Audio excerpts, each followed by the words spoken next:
Здравейте хора! Днес реших да направя клип за една по-сериозна тема, тъй като получавам доста съобщения от порядъка на "не дей да копираш" или пък "защо правиш тези клипове" или "откажи се".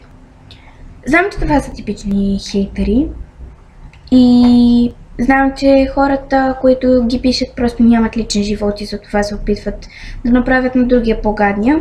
Но аз искам да кажа, ако за тези, които не знаят, аз искам да кажа защо всъщност правя тези клипове. Когато бях на 8, гледах абсолютно всички влогъри. Знаех абсолютно всички влогъри и смисъл български и много ми допадаха и просто си мечтаях един ден да започна да записвам. След като мечтата ми се реализира, аз започнах все повече да искам да стана по-добра в това. Започнах да гледам и други влогъри, американски, започнах да ги превеждам и това, че учих английски, ми беше доста от полза. След като реализирах тази мечта, реших да се разрасна в това, да гледам други влогъри и да видя как става. Всеки ден си записвах на едно листче идеите, които имам, след това ги смесвах и решавах да озаглавявам клиповете си по този начин.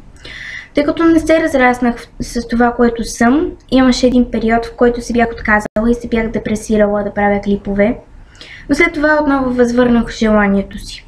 След като го възвърнах, в момента това съм аз. Не мога да кажа, че имам много абоната или пък много харесвания. Важното за мен е, че ги има тези абонати. Точната сума няма да определя или точния брой, защото не бих искала да получавам още такива хейтерски коментари. Но всъщност аз ги правя тези клипове, защото това е моята мечта. И защото искам да съм като другите и ако имам възможност да бъда и по-добра. Знам, че съм все още много малка, но се надявам като порасна да стана по-добра.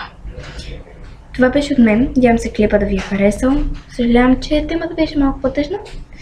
И скоро ще се видим в следващият ми клип. И наистина съжалявам, че трябваше да ви занимавам с това, но тъй като просто исках да предотвратя тези хейтерски коментари, просто ви обяснявам защо снимам тези клипове. И това беше от мен. Следващият клип обещавам да е някакъв по-веселяшки, защото не обичам да говоря по тези теми, но просто се налага. И до скоро!